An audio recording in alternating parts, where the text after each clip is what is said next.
जय जय श्री राधे। भक्ति भक्ति भगवंतु गुरु चतुर्नाम बपु एक, इनके पद बंधन किए नाशे विघ्न अनेक। श्याम प्यारी कुंज बिहारी, जय जय श्री हरिदास दुलारी। श्याम प्यारी कुंज बिहारी, जय जय श्री हरिदास दुलारी। श्याम प्यारी कुंज बिहारी, जय जय श्री हरिदास दुलारी। श्यावर रामचंद्र की जय। आज के सत्संग में निषाद रात गुह का चरित्र वर्णन करेंगे। गुह जी भगवान श्री राम जी के अत्यंत प्रिय सखा हैं। जाति के निषाद एवं श्रृंगवेरपुर के राजा हैं। शिव पुराण में इनके पूर्व जन्म का प्रसंग आता है। कथा इस प्रकार से है।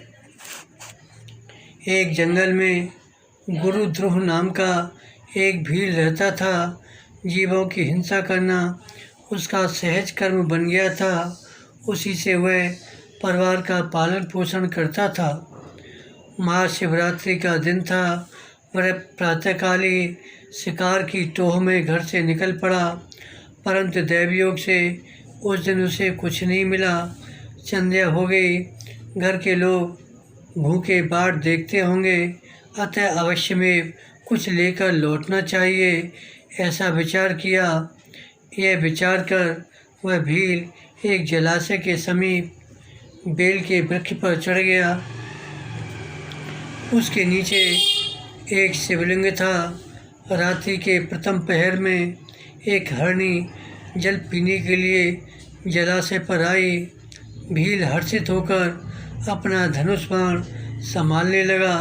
इसी में उसके शरीर के हिलने से कंधे पर लटकती हुई जल भरी तुमी से कुछ जल छलककर शिवलिंग पर जा पड़ा तथा धनुष संचालन से बिल्व पत्र भी टूटकर शिवलिंग पर जा पड़े।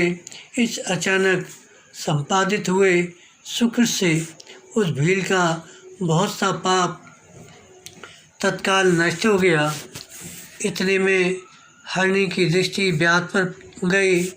वह उसके अभिप्राय को समझकर बोली, व्याध, मैं अपने बच्चों को, अपनी बहन को अथवा स्वामी को सौंपकर अभी आती हूँ, फिर तुम मुझे मारकर अपनी उदर पूर्ति कर लेना। मैं शपथ पूर्वक कहती हूँ, मेरे वचनों का विश्वास करो।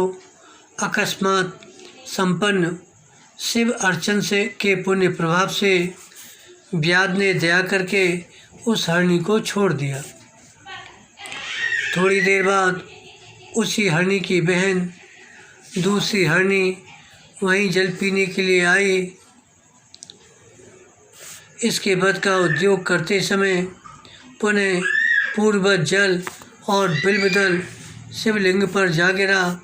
इस हरणी ने भी व्याध से पहली हरणी के समान ही वार्ता की। व्याध ने इसे भी छोड़ दिया। इतने में एक हृष्टपुष्ट हरण जलाशय की ओर आता दिखाई पड़ा। पुनः इसके भी वध का प्रयत्न करने में सहज ही शिव का अर्चन हो गया। जल की बूंदें गिरी और बिल्वपत्र ऊपर से गिरकर शिवलिंगी पर पड़े। अब तो शिव जी का अर्चन संपन्न होने से इसके पाप भी दग्ध हुए। अब व्याध का अभिप्राय समझकर हरण ने भी यह निवेदन किया, मैं अभी अभी अपने बच्चों को उनकी माता के हाथों सौंप कर आता हूँ। व्याध यद्यपि स्वयं बहुत भूखा था, परिवार के लोग भी बहुत भूखे थे। इनके आने की बाट जोह रहे थे, परंतु शिव जी की कृपा से उसके समस्त पाप नष्ट हो गए। हृदय शुद्ध हो गया। अरे भाई, शिवरात्रि के दिन उसने व्रत एवं शिव अर्चन जो कर लिया, फिर शिव जी भी तो आशुतोष और ऑर्डरदानी हैं। व्याध ने दया परवश हो उस मृग को भी छोड़ दिया। निवास स्थान पर पहुंचकर जब मृग और दोनों मृगियां मिलीं तो परस्पर विचार विमर्श कर उन्होंने यही निर्णय किया, हम सब लोग मिलकर ब्याध के पास चलें, क्योंकि सबने सत्य की सौगंध खाई है। माता पिता को जाते देख बच्चे भी साथ लग गए। इस मृग समूह को देखकर ब्याध को बड़ा ही हर्ष हुआ और धनुष पर बाण संधान करने का उपक्रम करने लगा। पुनः जल और बिल्व दल शिवलिंगी पर फिर गिरे। उस ब्याध के पाप तो पहले के ही पूजन के प्रभाव से नष्ट हो गए थे, इस बार तो उसे दया के साथ विवेक भी प्राप्त हो गया। ब्याध को सहसा बड़ी ही आत्मग्लानि हुई, ये पशु होकर भी कितने परमार्थनिष्ठ हैं और मैं मनुष्य होकर भी परमार्थ की कौन कहे, स्वार्थ से भी विमुख रहा। उचित रीति से मैं उदर पूर्ति करने में भी असमर्थ रहा। धन्य ये मृग और मेरे जीवन को बार बार धिक्कार है। इस प्रकार ज्ञान संपन्न होने पर व्याध ने अपने बाणों को रोक लिया। कहा, श्रेष्ठ मृगो, तुम धन्य हो, तुम्हारा कल्याण हो, तुम जाओ। व्याध के ऐसा कहने पर भगवान शिव जी ने तत्काल प्रकट होकर अपने दिव्य स्वरूप का दर्शन कराया। प्रसन्न होकर सुदुर्लभा भक्ति का वरदान देकर बोले, व्याध, एक दिन निश्चय ही भगवान श्री राम तुम्हारे घर आवेंगे और तुम्हारे साथ मित्रता करेंगे। वे मृग भी शिव जी का दर्शन कर दिव्य रूप धारण कर दिव्य शिवलोक को चले गए और वह भील भी कालांतर में संगबेरपुर का राजा निशाचराज गो हुआ, जिसकी श्री राम जी में अचल प्रीति थी। तभी तो कहा गया है, शिव सेवा कर फल सुत सोई, अवरल भक्त राम पद होई, कि भगवान शिव जी की सेवा का फल यही है कि राम जी के चरणों में अचल प्रीति हो जाती है। निशाचराज गुह और श्री राम जी के प्रथम मिलन की बड़ी मधुर कथा संत महानुभाव इस प्रकार वर्णन करते हैं। निशाचराज के पिता से और चक्रवर्ती महाराज धीराज श्री दशरथ जी से बड़ी मित्रता थी। वे समय समय पर श्री अयोध्या आया करते थे। जिस समय दशरथ जी के यहाँ प्रभु का प्रादुर्भाव हुआ, उस समय वे अत्यंत वृद्ध हो चुके थे। लाल को बधाई देकर तो वे स्वयं आए थे और चारों राजकुमारों का दर्शन कर परम सुख पाए, परंतु एक तो स्वयं जराग्रस्त थे, वृद्ध थे। दूसरे बालक गुह नित्य अयोध्या के लिए मचलता रहता था। जब से उसने श्री राम जी की शोभा का वर्णन सुना, तब से तो विशेष उत्कंठित रहने लगा। श्री अयोध्या जाकर भ्राताओं सहित श्री राम का दर्शन करने के लिए आजकल करते करते 5 वर्ष बीत गए। अतः गुह जब बड़े भी हो गए और उधर राजकुमार भी अवध की गलियों में विविध विनोद करते हुए बिहरने लगे, तब एक दिन वृद्ध पिता ने गुह को श्री अयोध्या जाने की आज्ञा दी। गुह के हर्ष का पारावार नहीं रहा। भेंट के लिए वन्य कंदमूल, फल फूल तथा राजकुमारों के लिए 4 जोड़ी रुरु नामक मृग के चर्म की बनी हुई सुंदर पनहियाँ बगल में दबाए हुए गुहुज श्री अयोध्या को चल पड़े। हृदय में अनेकानेक मधुर भावनाओं को सजे हुए, पिताजी के द्वारा सुने हुए राजकुमारों का सौंदर्य माधुर्य का अनुचिंतन करते हुए गुह श्री अवध जी आ पहुँचे। मन में विचार आया कि प्रथम सरयू स्नान कर लूँ, फिर दरबार में चलूँ। अतः सरयू जी की पर उपहार की पोटली रखकर ये स्नान करने लगे। तब क्या देखते हैं कि 4 बालक उपहार पोटली खोल रहे हैं। बालक बड़े सुघड़ थे, देखते ही मन मोह गया। अतः ऊपर से तो उन्हें मना करते हैं, परंतु भीतर से यह हो रहा है, खोल लो, ले लो, पहन लो, मैं तो आपके लिए ही लाया हूँ। हुआ भी ऐसा ही। गुह मना करते ही रह गए। बालकों ने पोटली खोल ली, पनियाँ पहन ली, केले के फल लेकर खाते हुए सरजू के किनारे बिहरने लगे।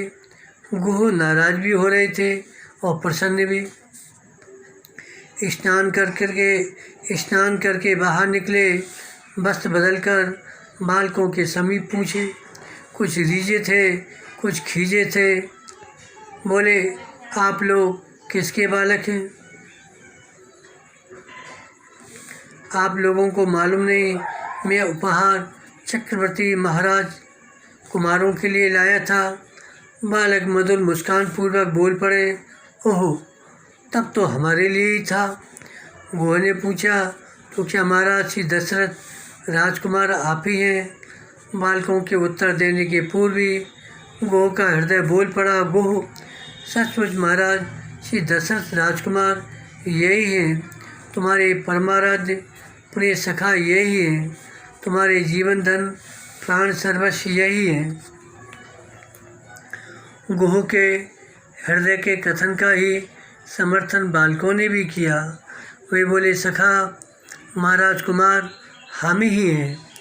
गुह की आंखें सजल हो गईं, हाथ जुट गए, सिर झुक गया। चरणों पर गिरने से पूर्व ही राजकुमारों ने हाथों से थाम लिया। श्री राम लक्ष्मण ने दाहिना हाथ पकड़ लिया, श्री भरत शत्रुघ्न ने बायां हाथ पकड़ा और लिवा ले गए अपने मित्र को महल की ओर। गुह गदगद है।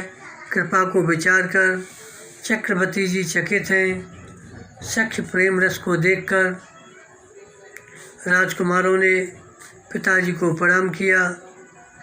गुह ने भी पुलकित विप्पल वाणी से हाथ जोड़कर अभिवादन किया। श्री रामलाल ने अपने नए सखा का परिचय दिया। श्री दशरथ जी ने जैसे अपने पुत्रों को हृदय से लगाया, वैसे गुह को भी हृदय से लगा लिया। दशरथ जी ने देखा लाल बड़े प्रसन्न हैं अपने इन सखाओं से, और सखा ने भी तन मन प्राण न्यौछावर कर दिया है लाल के ऊपर। महाराज ने रोक लिया गुह को श्री अयोध्या में। बहाना यह बनाया, तुम यहाँ रहकर मेरे पुत्रों को धनुर्विद्या का अभ्यास कराते रहो, वन में शिकार खेलना सिखाया करो। गुह के लिए तो मानो जन्म रंग जनु पारस पावा सब कुछ मिल गया हो। इस तरह से राजकुमारों का गुह के साथ वन क्रीड़ा का प्रसंग प्रारंभ हुआ। वर्णन आता है, एक बार श्री रामलाल जी ने अनुज और सखाओं से कहा, आज वन में जो प्रथम शिकार सामने आएगा उस पर सरसंधान मैं करूँगा। यदि दूसरा कोई वार करेगा तो मैं उसे पिताजी से कहकर दंड दिलाऊंगा। सब लोग सजग हो गए। संयोग की बात, वन में पहुंचते ही एक सिंह सामने आ डटा। लोग जहाँ की तहाँ खड़े हो गए। श्री राम सरसंधान में विलम्ब कर रहे थे। सिंह ऊपर टूटने ही वाला था। अनुज एवं अन्य सखा श्री रामाज्ञा का पालन करते हुए अपने स्थान पर थे। गुह ने अपना कर्तव्य निश्चित कर लिया। जो भी दंड मिले मैं सह लूँगा, परंतु मेरी आँख के सामने सिंह के द्वारा कोई अनिष्ट मुझे सह नहीं। उन्होंने तत्काल एक सांग चलाई। निशाना सही बैठा, सिंह मारा गया। श्री राम के हृदय में भक्त वत्सलता उमड़ रही थी। अन्य सशंक हो रहे थे कि इन्होंने श्री राम की आज्ञा का उल्लंघन किया, पता नहीं कौन सा दंड मिलेगा। निषाद गुह प्रसन्न हो रहे थे अपने मित्र को सकुशल देखकर। लोग वन विहार कर घर लौट आए। सबने देखा श्री रामलाल के श्रीमुख से गुह का गुणगान सुनकर चक्रवर्ती महाराज महाराजा धीराज श्री दशरथ जी अपने हाथ का आभूषण गुह के हाथ में पहना रहे हैं, हृदय से लगा रहे हैं तथा तुरंत ही श्रृंगेरपुर के राजा होने की भी घोषणा कर दी। इस तरह गुह को श्रृंगेरपुर का राजा बना दिया।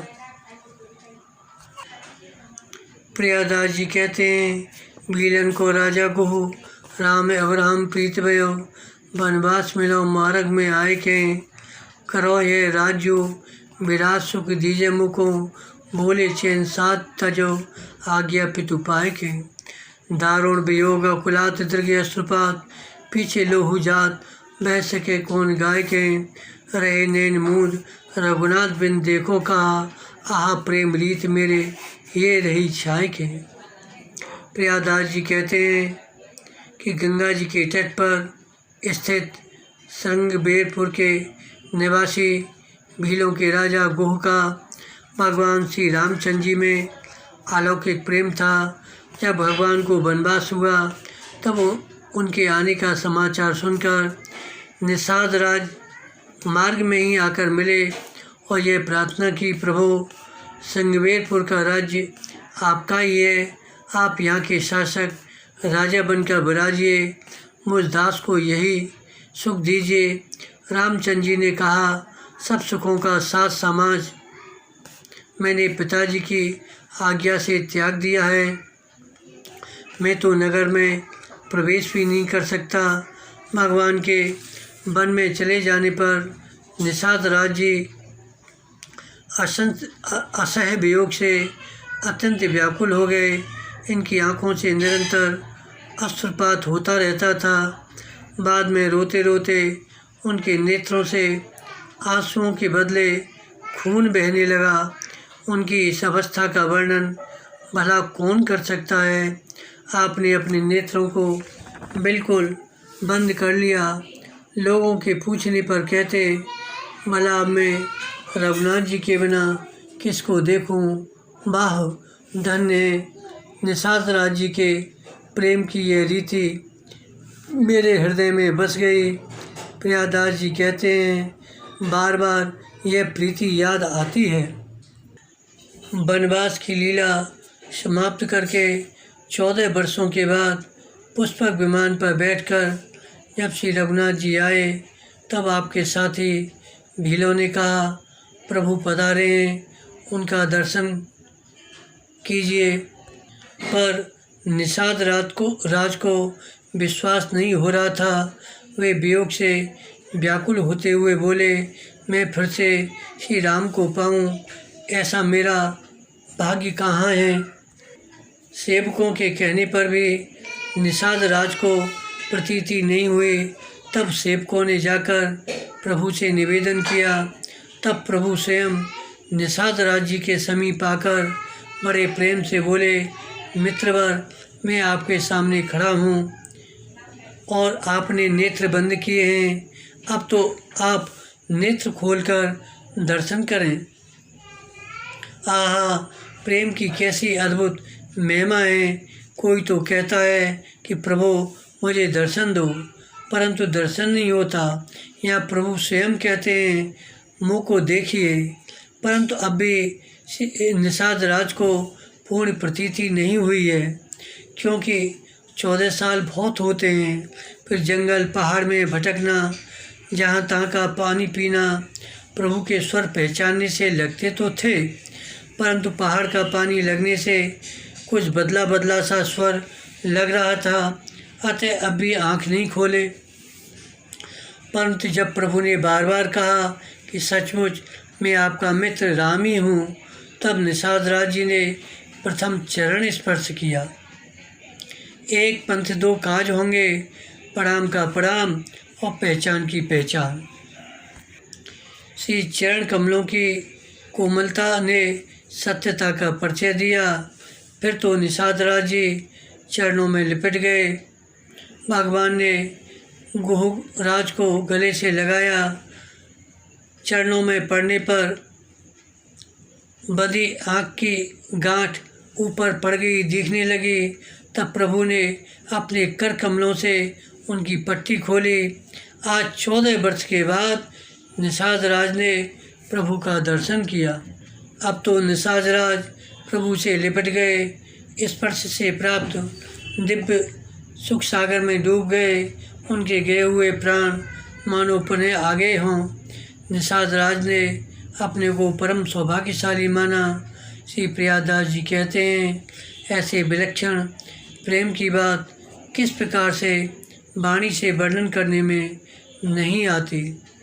अलौकिक प्रेम को देखते ही उसे शब्दों से प्रकट करने में वाणी विफल हो जाती है। फिर कहो प्रेम की विशेषता कैसे कही जाए। श्री निषाद राज की माता ने प्रभु का निमंत्रण किया, परंतु श्री प्रभु को भरत मिलन की चटपटी थी। अतः कहे, माता जी अभी तो मुझे अवध जाने की जल्दी है। संयोग की बात, इस समय मुझे क्षमा करें, फिर कभी देखा जाएगा। संयोग की बात, उस वृद्धा के मन का मनोरथ मन में ही रह गया। वह पुनः श्री राम को बुलाने की सोचती रही। अचानक बैकुंठ पधार गई, परंतु भगवान का विरध है। राम सदा सेवक रुचि राखी। अतः यही वृद्धा श्री कृष्ण अवतार में फल बेचने वाली मालिन हुई। तब श्री कृष्ण रूप में इसकी अभिलाषा पूर्ण हुई। कथा आती है, अपनी चिर कामनाओं को सजे हुए मालिन नित्य प्रति नंद पौरी पर फल ले लो की आवाज़ लगा जाती। यशोदा की गोद में लाल को निहार कर अपने नेत्रों को निहाल कर जाती। वह इसी द्वार से निराश खाली हाथ कभी नहीं जाती। कभी मैया यशोदा, कभी बाबा नंद अपनी लाला के लिए फल लेते और मालिन उन्हें देकर अत्यंत हर्षित होती। परंतु एक अभिलाषा उसके हृदय को आंदोलित करती रहती कि किसी दिन कन्हैया मुझसे फल मांगता। उस भाववश भगवान से कैसे रहा जाता। एक दिन मालिन ने आवाज़ लगाई, फल लो। लाल मचल पड़े मैया से, ये तू कहे तो आज मैं फल खरीद लाऊं। मैया ने हंसकर कहा, लाला पैसे भी पास में हैं कि वैसे ही खरीदोगे। कृष्ण ने अपने बाल सुलभ स्वभाव से जेब में हाथ डाला तो उसमें एक भी पैसा नहीं। कैसी अद्भुत बात है। अनंत कोटि ब्रह्मांड की ऐश्वर्य अधिष्ठात्री जिनकी चरण सेवका हैं, उनके पास एक पैसा नहीं। वस्तुतः वह परमात्मा सर्व ऐश्वर्यवान होकर भी प्रेमियों का ऋणी है। अतः प्रेमियों के यहाँ तो बिना दाम के ही उनकी टहल बजाते हैं। माँ हंस गई। लाल ने तुरंत दूसरी तरकीब सोच ली। अन्न की ढेरी लगी थी। माँ के देखते देखते अंजलि में अन्न भरकर फल खरीदने चले। यह कौन जा रहा है फल लेने? तो सुखदेव जी कहते हैं, ययौ सर्व फलप्रदः, जो सबको सभी साधनों का फल देने वाला है। भगवान सबको फल देने वाले हैं, परंतु प्रेमियों से तो वह स्वयं प्रेम फल लेते हैं। नन्हे नन्हे हाथ, शिथिल अंजलि, ठुमक ठुमक चाल। मालिन के पास पहुँचते पहुँचते हाथ में से सब धान्य गिर गया। 2-4 दाने उंगली में अटके थे, वही ले जाकर मालिन की डाली में डाल दिए। मालिन की डलिया में डाल दिए। उसकी डलिया महादिव्य मणि रत्नों से भर गई। विश्वम्भर के लिए एक डलिया भर देना कौन बड़ी बात है। एक बात और बड़ी महत्व की है कि मालिन ने फल दिया नहीं, सोचा भर है, संकल्प भर किया है और भगवान ने उसके फलदान का फल पहले ही प्रदान कर दिया। इसी प्रकार जीव जब कर्म करके भगवान को कर्म फल के समर्पण की बात सोचता है, तभी दया में प्रभु कृपा करके उसे फल का भी फल प्रेम भक्ति प्रदान कर देते हैं। मालिन तो लाल के रूप सागर में निमग्न हो गई और लाल खड़े हैं फल की प्रतीक्षा में। अरे भाई, मालिन को भी तो कम प्रतीक्षा नहीं करनी पड़ी थी। अब लाल को कहना पड़ा, मालिन मुझे फल दे दो। 2-4 बार कहने पर मालिन को सुध हुई। लाल ने एक चतुर खरीदार की तरह पूछा, अरे तेरे फलों का क्या भाव है? इतना कहना था, मालिन के हृदय में वात्सल्य सिंधु उमड़ पड़ा। उसने कहा, लाल, ये तो वात्सल्य भाव के फल हैं, इन्हें धन धान्य से नहीं खरीदा जा सकता। लाल ने कहा, तो फिर कैसे दोगी? उसने अपने दोनों हाथ आगे बढ़ाते हुए कहा, लाल, इसके लिए तो तुमको मेरी गोदी में बैठकर मुझे मैया कहना पड़ेगा। मालिन का मनोरथ पूर्ण करने के लिए तो लाल आज कृत संकल्प है ही। उसके कहते वह योगेंद्र मुनीन्द्र दुर्लभ पादारविंद ब्रजेंद्र नंदन श्याम सुंदर मदन मोहन आनंद कंद श्री कृष्णचंद्र चट से मालिन की गोद में बैठकर बोले, मैया मोए फल दे दे। मालिन को भाव समाधि लग गई। उसे जो सुख मिला वह वाणी से वर्णन करने का विषय नहीं है। जब मालिन सावधान हुई तो बड़े प्यार से पूछा, लाल, फल काहे में लोगे? हाथ तो तुम्हारे अत्यंत छोटे हैं। चतुर चूड़ामणि ने चट अपनी झुंगली फैला दी मालिन के आगे। जय हो प्रेमदेव की। देखो, ब्रह्मा शिव भी जिनके सामने झोली पसारते हैं, वही आज मालिन के सामने अपनी झुंगली फैलाई खड़ा है। मालिन ने अच्छे अच्छे फलों से झुंगली भर दी। लाल ने कहा, अरे तू मैया, तू बेर नहीं लाई? एक बात स्मरण रखने की है, लाल को फलों में बेर बहुत अच्छे लगते हैं। मालूम है लाला को बेर इतने अच्छे क्यों लगते हैं? अरे भाई, सबरी के यहाँ जो पाए थे तभी से इनको बेर का चस्का लग गया है। मालिन ने तो अपने को धन्य माना, अपने बेरों को धन्य माना जिनको प्रभु ने स्वयं मांग कर लिया। मालिन ने बेर लाल जी को दिए। भक्त और भगवान दोनों पूर्ण काम हो गए। दोनों का ध्यान करते हुए अपनी अपनी राह लिए फलों को झुगली में भरे हुए लाल मैया यशोदा के पास पहुँचे। मैया ने बहुत से फलों को देखकर पूछा, लाला, तू अनाज तो थोड़ा ले गया, फिर इतने फल कैसे लाया? लाल ने सभी बातें अपनी तोतली बोली में बता दी।